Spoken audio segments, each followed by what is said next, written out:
আমি ডক্টর অনুপম সরকার। রোজকারের মতো আজকেও আমি first stage treatment by homeopathy এবং বায়োকেমিক ঔষধের দ্বারা কিভাবে করা যায় সেই বিষয়ে বক্তব্য রাখছি। আজকের আমার বিষয় হচ্ছে টিউমার। এর আগের দিন আমি মহিলাদের ক্ষেত্রে বিশেষ করে হাতের কবজিতে টিউমার হলে কি করতে হয়, কি ওষুধ খেতে হয় বলেছি। আজকে বলবো যে পিঠের দিকে এক ধরনের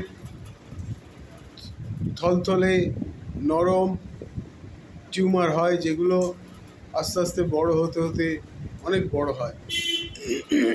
প্রথম অবস্থায় ছোট থাকে এবং ধীরে ধীরে বড় হতে থাকে।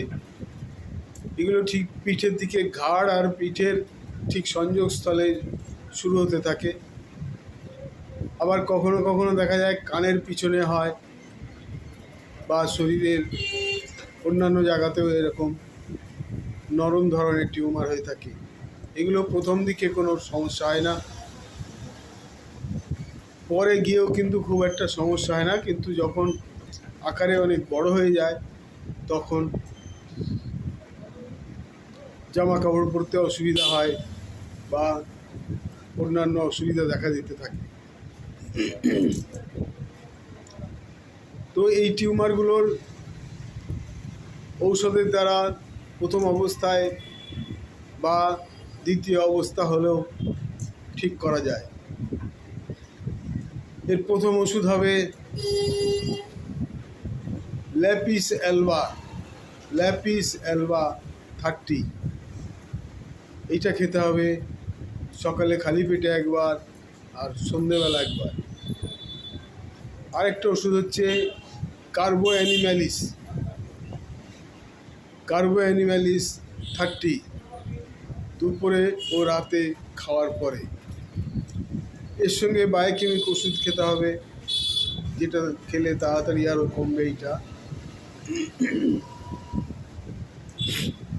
ক্যালকেরিয়া ফ্লোর 6X এবং ক্যালিমিউর 6X, এই দু রকমের ট্যাবলেটের 8টা ট্যাবলেট একসাথে সকালে ও বিকেলে খাওয়ার পর। এইভাবে যদি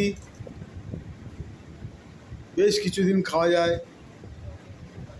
অর্থাৎ 1 মাস, 2 মাস, 3 মাস খাওয়ার পরে বোঝা যাবে যে এগুলো আস্তে আস্তে কাজ করছে। তখন টিউমারগুলো আস্তে আস্তে ছোটো হওয়ার দিকে যাবে।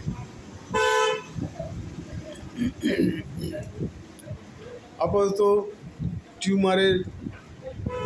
টিউমারের জন্য যা বক্তব্য সেটা বললাম। এরপরে অন্যান্য ধরনের টিউমার সম্পর্কে আবার বলবো। আজকে এই পর্যন্ত। সবাইকে, অন্যান্যদেরও এই বিষয়ে জানিয়ে দেওয়ার জন্য আপনাদের অনুরোধ করব। ভিডিওটাকে শেয়ার করে। আজকে এই পর্যন্ত। নমস্কার।